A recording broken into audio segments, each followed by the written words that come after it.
Hi, my name is Robert. This video is designed to give you step-by-step detailed instruction on completing the task at hand. Visit my YouTube channel and watch my disclaimer video. And please like, share, and subscribe. I hope you find the information you're looking for. Thank you very much for watching. In this video, I'm going to do the rear brakes and rotors on this Subaru Outback 2001 model. For some reason, the lady that's driving it thought it'd be fine to keep driving regardless if it was squealing or not. So the squealing turned into grinding, and that kind of got her attention. Well, it's not easy to find places to turn rotors, so I'm just going to replace the pads and the rotors on this rear position, and I'm going to check the front pads to see how much life they got left in it.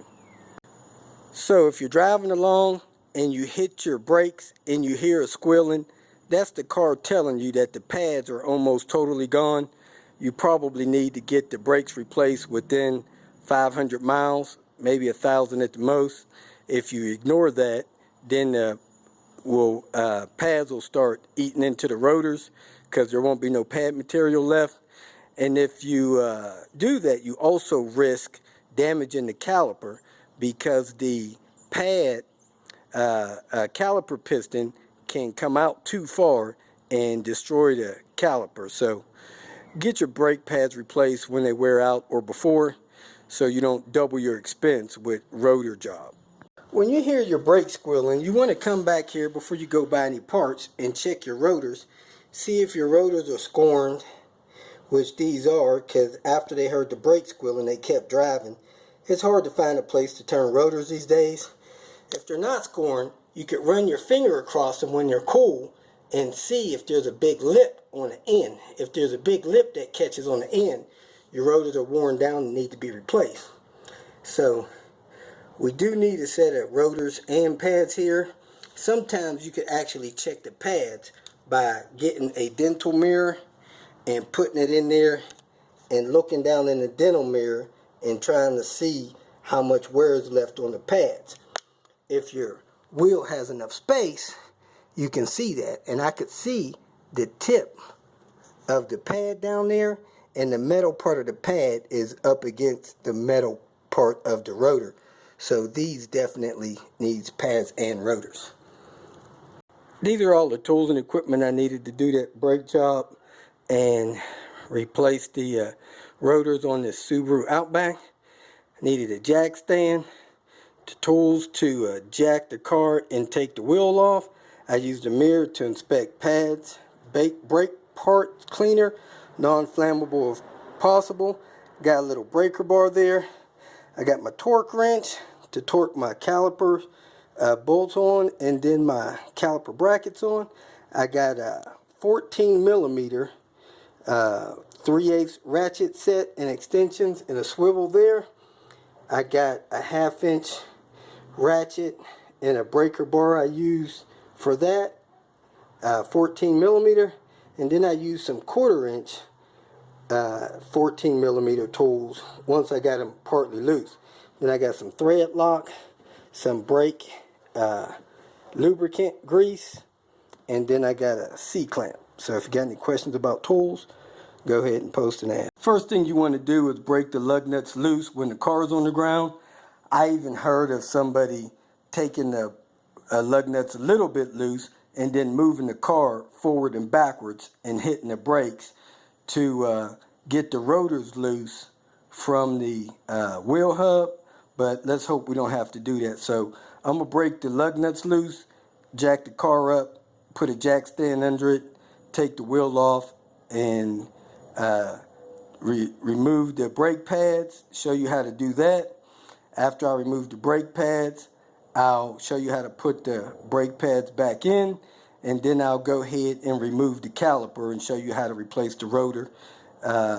Get the rotor installed, torque the caliper back down, and then go ahead and put the wheel back on to complete the job.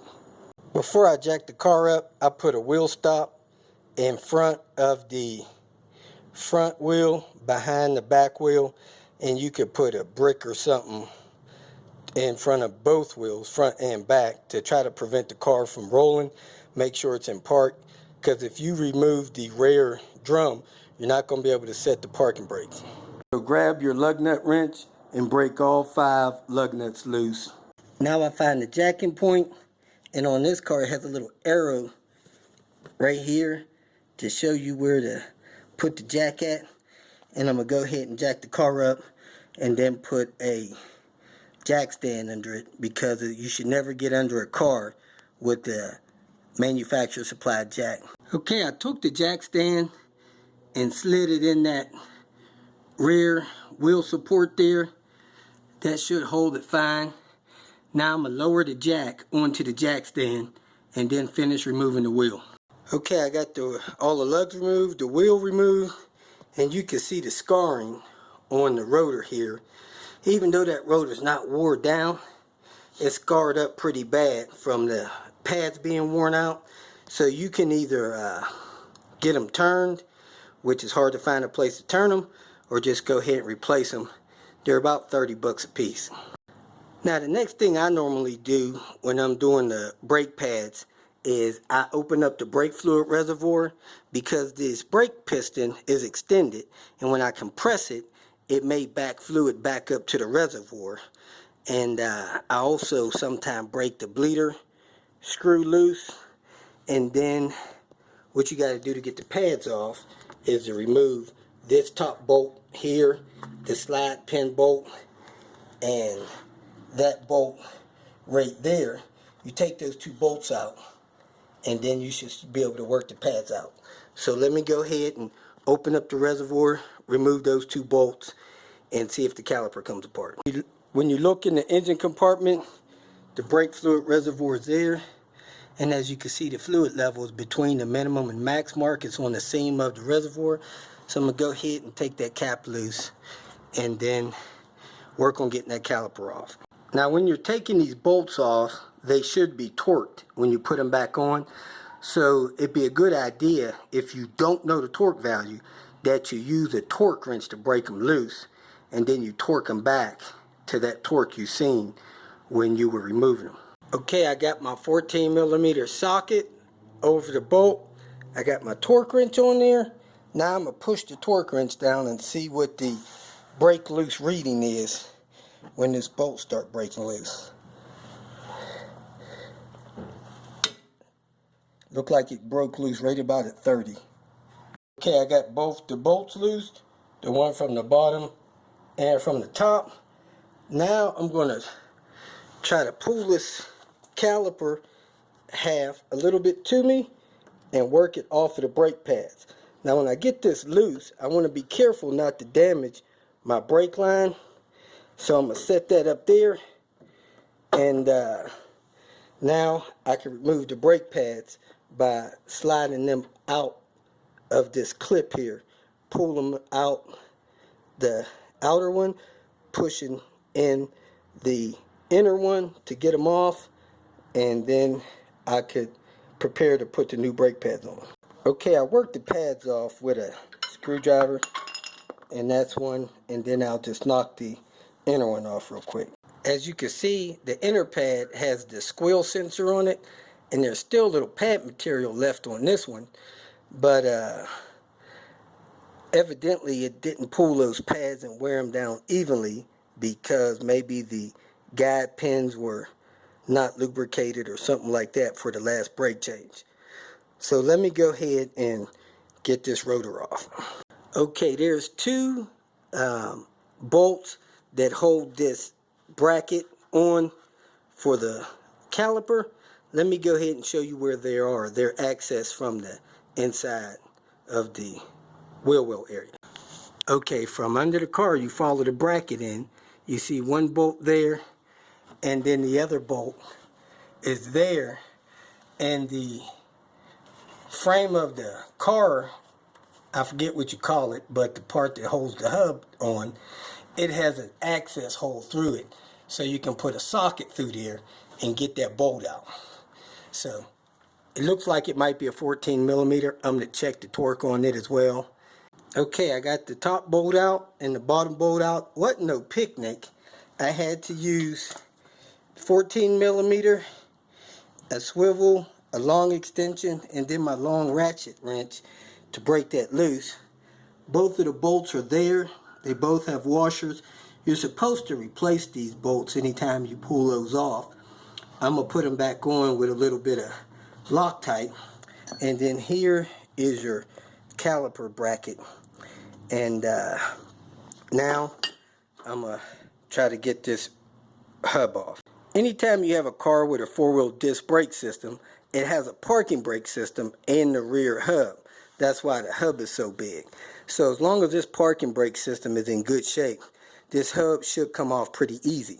That's also why you can't set the parking brake whenever you do this job, because the parking brake would hold the hub on. So I'm going to tap this hub a couple times and see if it'll slide off over these wheel hub bolt pins here. Okay, I normally tap the hub right there close to the middle with a regular hammer or light sledge. Then I grab the end of the rotor where I took that bracket off and start wiggling it until it wiggles over those wheel lug bolts. So now I got the rotor off. I can check, make sure the parking brake stuff in there looks good. I can rinse that down with brake fluid cleaner. And if those parking brake pads are in good shape, go ahead. Okay, this is what the old hub looks like. What you want to do, you want to take your new hub and match it on here. Make sure everything is correct and that the new hub will fit before you put everything back together. Once you determine that your new hub is fine, go ahead and set it in place and reinstall that bracket. Okay, my new replacement hub seemed to match up pretty good. I'm going to walk this out of the garage and clean this surface off. Normally this surface has some kind of rust inhibitor on it, and I don't want that stuff on my pad. So I'm going to clean this braking pad surface off with some brake cleaner.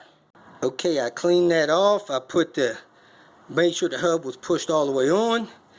Now I'm going to put those brackets back on with these screws. I'm going to put a little thread lock on them, and I'm going to torque them to, I think, 60 foot-pounds.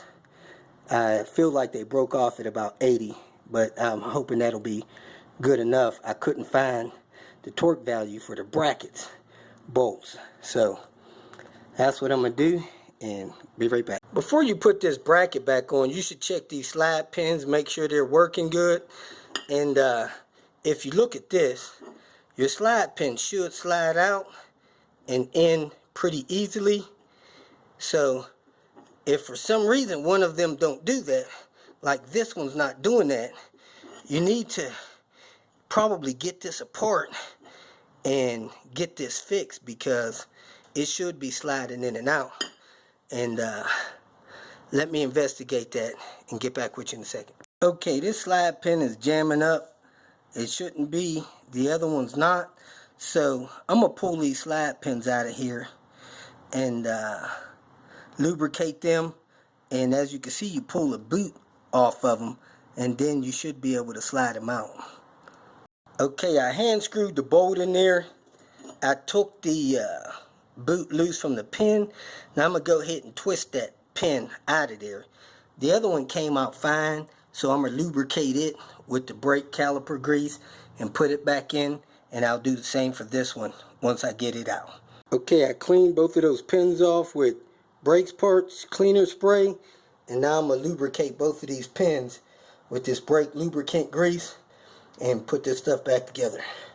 You can also spray down in there and get the old grease out of there, because you want these pins to slide back good, because that allows your brakes to release and wear your pads evenly. Okay, now I got both of my slide pins where they go in and out smoothly. Got the boots back on them, and I'm going to go ahead and bolt this bracket on. Okay, I put a little red thread lock on my threads. I'm going to go ahead and screw them in. Now that the bracket's in place, it's time to go ahead and put the pads in. And what you want to do to reduce brake squealing, you want to put the brake grease anywhere where the brake pad makes contacts with the bracket and the caliper. So I'm going to put brake grease down in there, up in here. So anywhere those pads is going to touch metal, not the surface, but anywhere else. And then I'm going to put brake grease here where the caliper is going to pull it. And I'm going to do the same thing on the other pad. Put brake grease here where the caliper piston is going to push on it. And put brake grease around the edges of this pad to reduce the chances of brakes squealing under normal use. And these are ceramic lifetime pads from AutoZone. Now remember that the squeal sensor goes down at the bottom of the pad, so don't put the wrong pad in and have it up to the top. And now I got the grease on there, so I'm going to make sure that these alignment pin things are positioned properly. I'm going to compress the piston with my C-clamp, and then I'm going to put my piston over my brake pads and install those 2 bolts. Now before you compress your piston, you want to check, make sure that boot is in good shape, it's not torn. If you do find it torn, you want to go ahead and replace it. Get one from the auto parts store. And when you put your clamp on your caliper, you don't want to put it in a position where you're going to hurt anything or on any line or bleeder or nothing like that. So this piston should compress relatively easy. If it don't, it might be binding and you may need to replace it. So I'm going to go ahead and crank this piston in until it stops. Okay, the caliper piston went in nice and easy. As you can see, it's pretty much flush with the caliper. Now I'm going to put a little grease on the tip of the piston, and where it looks like the brake pads hit the caliper, and I'm going to put some grease there. But I'm going to spray this down first with some brake pad, brake cleaner, and then put the grease on it. Okay, on those calipers, I got that aligned right and got those bolts started in. So I'm going to go ahead and torque these bolts to 28 foot-pounds. The instructions I've seen said they need to be at 28.9 foot-pounds. I'm going to go ahead and tighten those in. I'm not going to put thread lock on those, but you can if you want. Okay, now that I have the caliper bolted in, I'm going to go ahead and put the wheel on, snug the bolts down. Once the bolts are snugged down, I'm going to jack the car up and remove the jack stand. Then I'm going to lower the car onto the wheel. Not all the way, but I put a lot of weight on it. Then I'm going to torque those lugs on to about 70 foot-pounds. I'm not sure what the torque is, but that's going to be close. And when you torque the wheel on, you torque, when you get a 5-lug wheel, you torque in a star pattern. So, and torquing that wheel on will hold that rotor in place. Okay, once you get the wheel off, you can look down in that crack and see how much pad is left. And as you can see, the metal of the pad is thicker than the pad material left. So there is some pad material left on that, maybe 15,000 miles, but I'm going to go ahead and replace them since I got all the parts and everything. Well, when you're looking at a pad, this is how much meat is on a new pad, and it looks like that pad that's in there has almost half of the life left on it, maybe 25%. So I'm going to leave those on there another 10,000 miles and then check them again and maybe replace them at that time. Okay, after you're all done, you want to bleed the brakes, top off your brake reservoir and close it. As you can see, the level rise just a little bit, compressing those calipers in. So if you have any questions, go ahead and post them. Me or somebody else will try to answer them for you. If you feel that this information was beneficial, please like it and share it with your social media friends. You can also subscribe to my channel so that you can get notification of future videos that I post. Visit my channel. I have all types of do-it-yourself videos there. You can leave questions here and I'll try to respond to them as quick as possible. You can also visit my website at robertspinner.com. Thanks again for watching.